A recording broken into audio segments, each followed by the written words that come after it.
মির্জা গালিব এক পর্যায়ে বিশ্ববিদ্যালয়ের শাখা শিবিরের সাবেক এক নেতা চট্টগ্রাম বিশ্ববিদ্যালয়ের উপাচার্যকে বলেন এখানে আপনি নিজ যোগ্যতায় বসেননি। পরে অবশ্য গণমাধ্যমে দেওয়া সাক্ষাৎকারে তিনি বলেছেন তিনি উত্তেজনার বশে বলে ফেলেছেন, খুব বেশি ভেবেচিন্তে আসলে তিনি বলেননি। আপনার কি মনে হয় শিক্ষক ও ছাত্রের কেমন সম্পর্ক হলে উত্তেজনার বশে এমন কথা উপাচার্যকে বলা যায়? মধুর, তিতা, টক নাকি অদৃশ্য নিয়োগকর্তা? ডেফিনেটলি এটা ইনকারেক্ট এক্সপ্রেশন, যেটা পরবর্তীতে উনি দুঃখ প্রকাশ করেছেন। আমি বোধহয় সেটি আসলে রাইট এক্সপ্রেশন। যেই সিচুয়েশনে এই কথাটা বলেছেন, ওই সিচুয়েশনকে যদি আমরা দেখতে চাই, আমরা এইভাবে ব্যাখ্যা করতে পারি যে ছাত্র রাজনৈতিক সংগঠনগুলো ক্যাম্পাসে যে এক ধরনের পাওয়ার হোল্ড করে, এক ধরনের মাসল রাজনীতি করে, এটা তাদেরকে যেভাবে এম্পাওয়ারমেন্ট করে তার একটা এক্সপ্রেশন হয়তো এখানে আছে।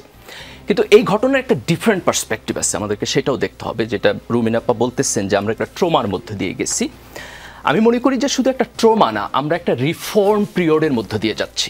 এবং সেই রিফর্ম পিরিয়ডটার দুইটা বিন্দু আছে। একটা বিন্দু হলো গত 15-16 বছরে আমাদের প্রত্যেকটা ইনস্টিটিউশন ধ্বংস হয়ে গেছে, কোথাও প্রফেশনালিজম নাই। আমি আপনাকে স্পেসিফিক এক্সাম্পল দিই। ঢাকা বিশ্ববিদ্যালয়ে বিএনপির একজন শিক্ষক, খুব সম্ভবত উনি জিয়া পরিষদে ছিলেন, উনি লিখেছিলেন অথবা কোনো একটা বক্তব্যে বলেছিলেন যে জিয়াউর রহমান হলো স্বাধীনতার ঘোষক।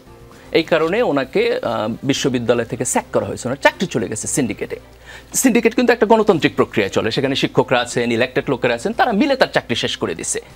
এখন আমি যদি প্রশ্ন করি যে ঢাকা বিশ্ববিদ্যালয়ের যে শিক্ষকরা এটা হইতে দিলেন, এটাকে সেলিব্রেট করলেন, তারা প্রফেশনালিজমের ঠিক কোন মানদণ্ডে আছেন? এখন আপনি যদি ওই শিক্ষকদের একটা সবাই বলেন যে আমি এখন গণতন্ত্র চর্চা করব, what kind of democracy that will be? এটা তো কোনো স্ট্যান্ডার্ড নাই।